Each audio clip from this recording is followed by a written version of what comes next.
and welcome to our new grammar video. First of all, I'd like you to look at the sentences which you can see on the screen now and guess what grammatical issue are we going to discuss.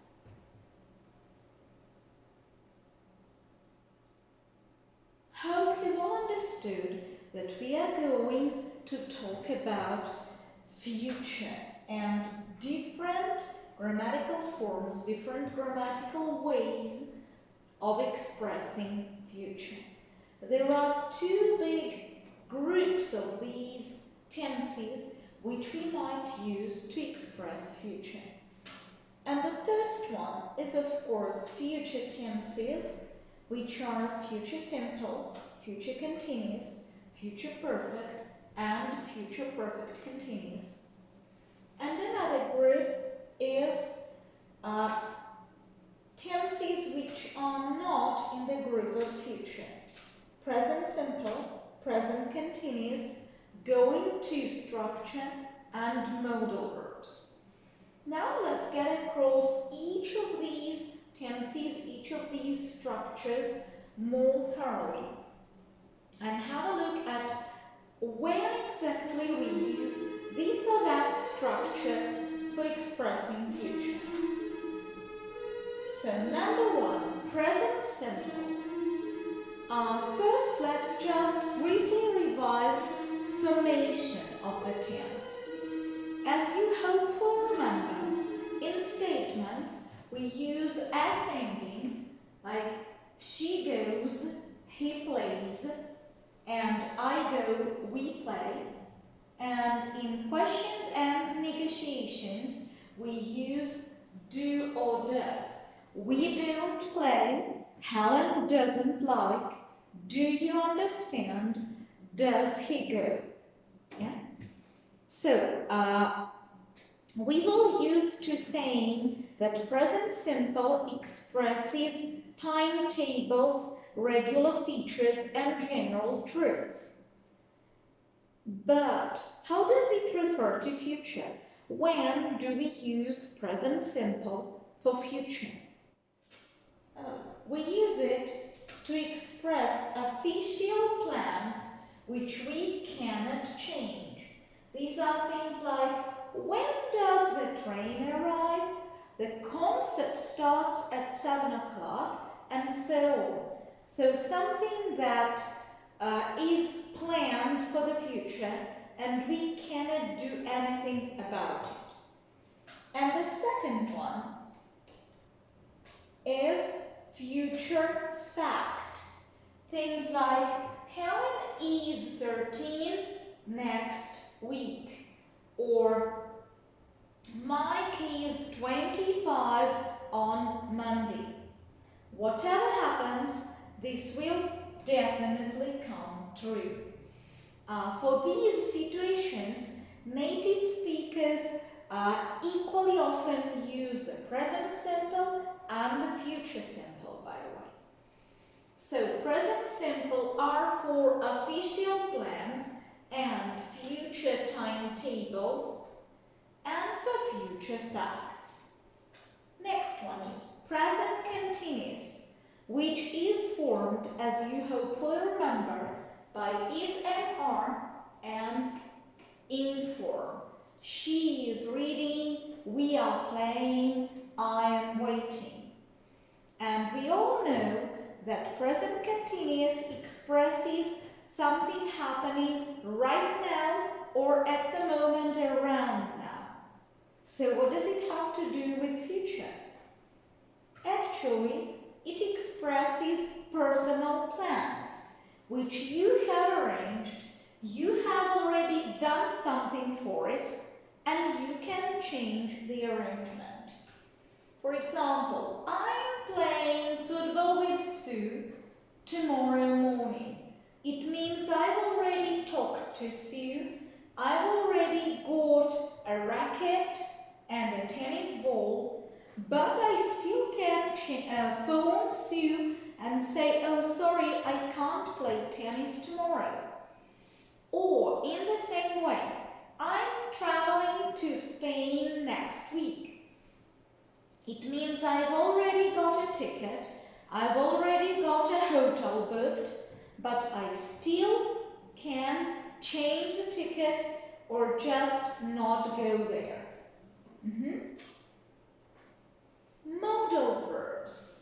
Most commonly we use may or might to express uncertain predictions, also called speculations about the future. She may not like this present, but I'm not sure. I might be late tomorrow, but I will try not to. And be going to expression has two meanings. Number one, it's used to talk about intentions which may not come true. Plans which we haven't done anything for. For example, I'm going to watch this film next Sunday. To contrast it with present continuous, if I say I'm watching this film next Sunday, it means I've already got a cinema ticket or I've already arranged it with my friends and I've got a DVD. Yeah? If I say I'm going to watch these films next Sunday, it's just like I say, oh, it might not be a bad idea, but no certainty that I will do that. And the second situation to use going to is predictions based on evidence. When you observe the present situation and make a prediction or come to a conclusion. The most common case is, look at those clouds, it's going to rain. I have some evidence, which is clouds, which allows me to make a prediction. Yeah? So, these are non-future tenses for expressing future. Next one, future simple, which is will plus bare infinitive. I will go, she will play, he will watch. Yeah? So when do we use it? Number one, to express spontaneous, sudden, on-the-spot decision. Something we haven't thought about a few minutes ago. For example, you walk with your friend and suddenly your friend says, "Ooh, this bag's heavy." And you say, "I will carry it for you." You didn't think about it a minute ago, but when your friend complained about heavy bags, you've made up the decision on the spot. Or if you enter the room and you say, "Ooh, it's so stuffy here, I'll open the window." You haven't thought about it a minute ago, but as soon as you entered the room, you made the decision. Next situation is promise, intention, or threaten. I'm sorry I've forgotten your book today, but I promise I will bring it tomorrow. Or the teacher might say to a student, "If you misbehave like that, I'll complain to a headmaster." Yeah. Next one, predictions based on opinions and beliefs. Contrary to going to, you have no evidence to support your prediction. You have no evidence to base your prediction on. It's just your opinion.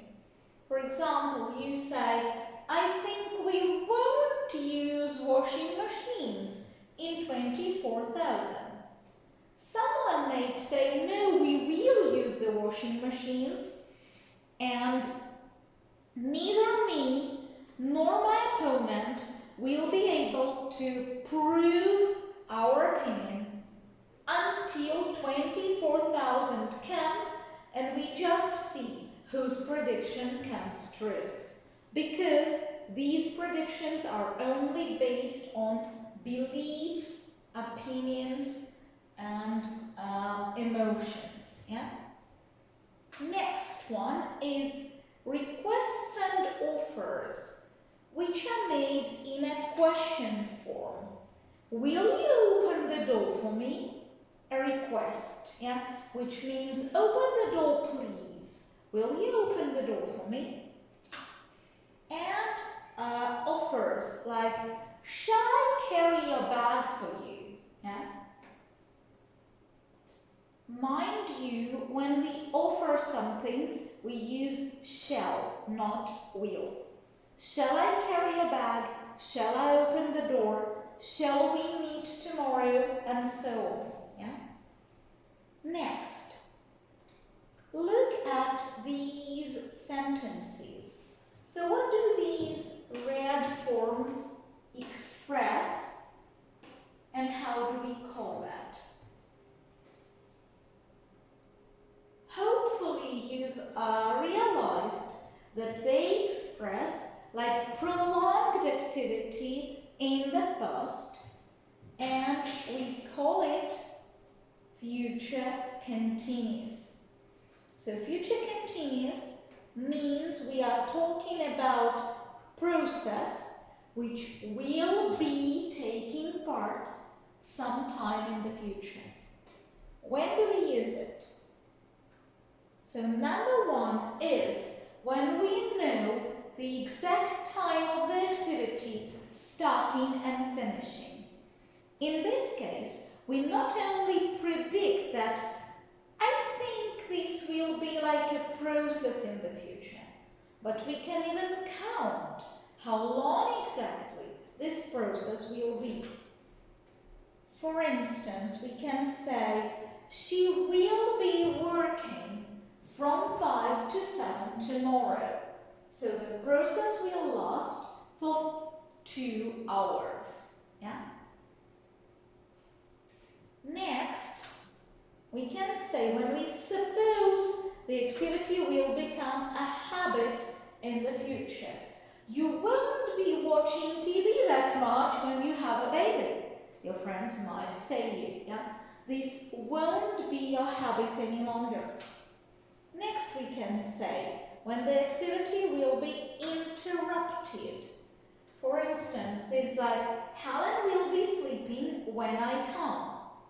Mind you that we don't use future after when, yeah? When I come. Or you will be reading when she phones. Another case is when something will be happening at the exact time of the future. For example, what you will be doing at noon tomorrow. Or she will be sleeping next midnight. Or he won't be sitting at school tomorrow morning because that's holiday. Like that. Yeah? So these are the cases to use future continuous. And how do we form it? Look. So of course we start with the subject. Yeah? Then, since it is future, we use the auxiliary verb will. And since it is continuous, we use be plus inform. Yeah?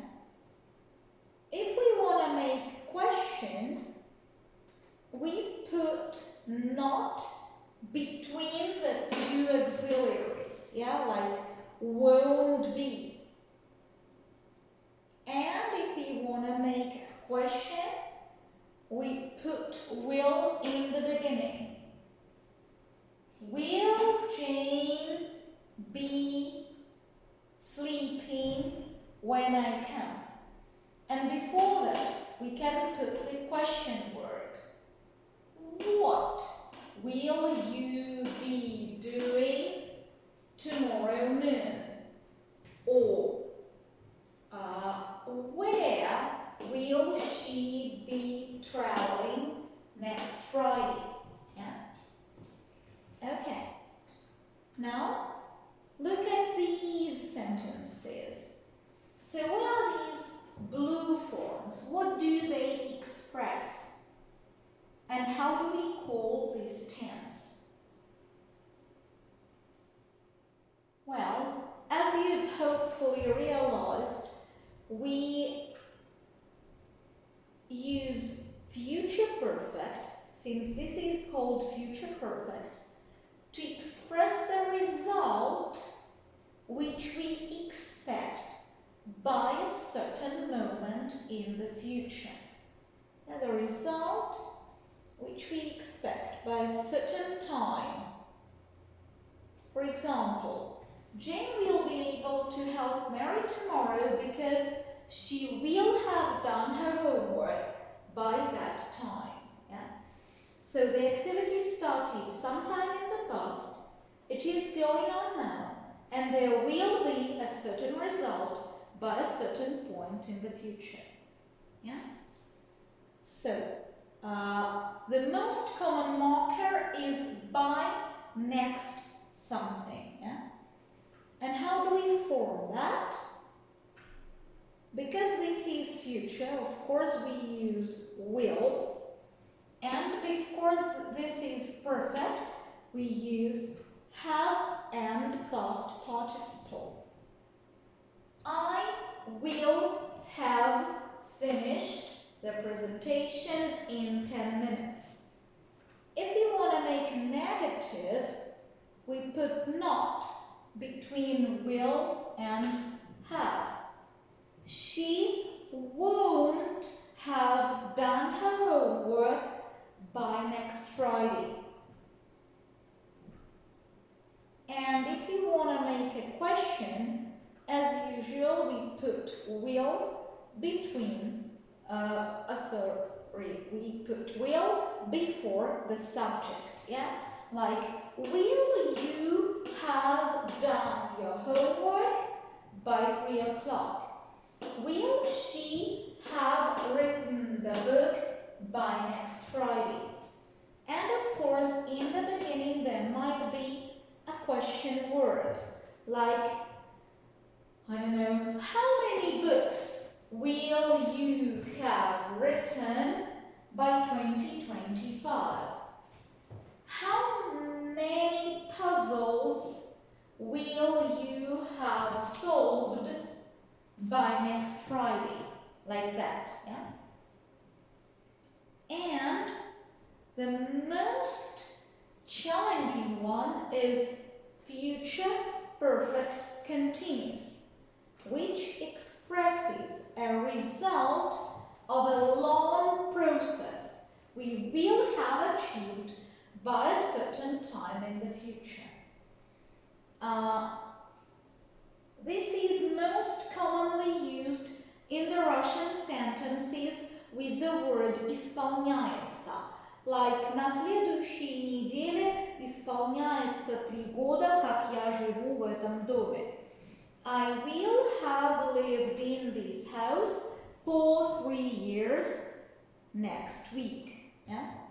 So to make it, or I will have been expecting for him to come for about 3 years next month.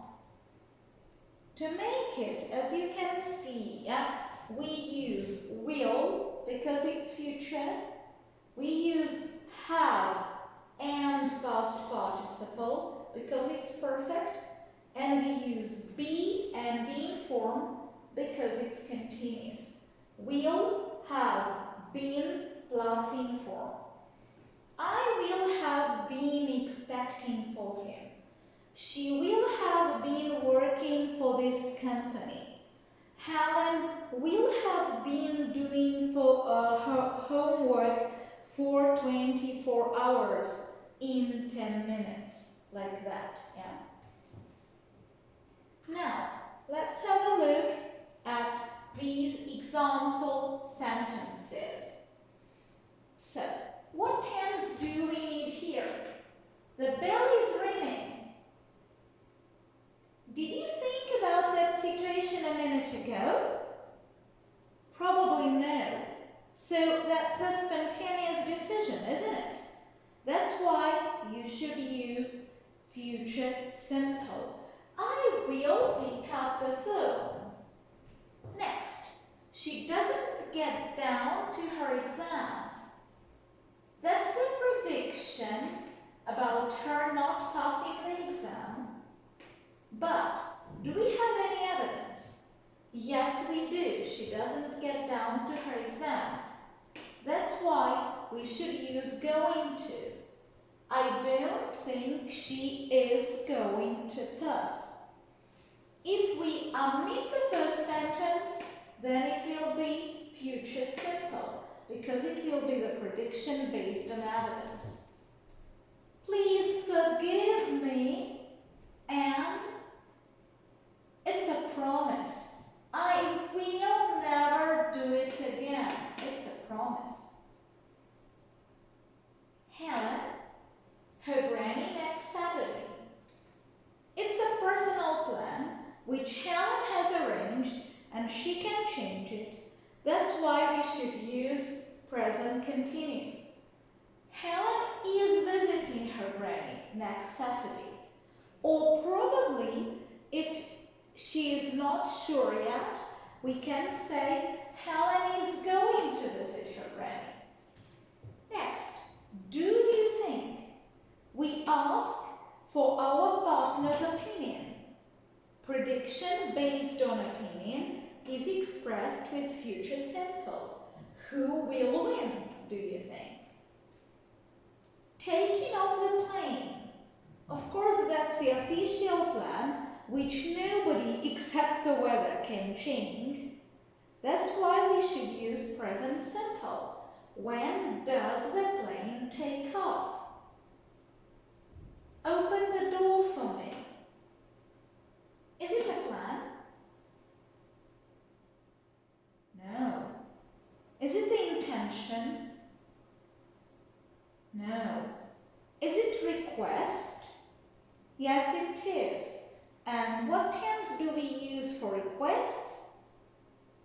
Write your future simple. So it should be, will you open the door for me? In summer. So what are we asking for? I hope you understood we are asking for the personal plans of our speaking partner. That's why it should be going to. What are you going to do in summer? Or maybe if we want to know more certain plans, it should be, what are you doing in summer? Next one. At 8 o'clock on Wednesday. So again, these are Helen's personal plans, aren't they? That's why, what should we use? Yes, depending on how sure they are, we can use either going to, Helen is going to watch TV, or present continuous, Helen is watching TV. Next, or by the way, probably, we might also say about the process which will take place at certain moment. So it should be, Helen will be watching TV at 8 o'clock next Wednesday. 3 versions possible here, yeah? Next, we can see by next, which means future perfect. We will have finished the composition by next weekend. So that's about it. I hope you learned something new about future tenses. If you still have any questions, feel free to post them in the comments below. Until next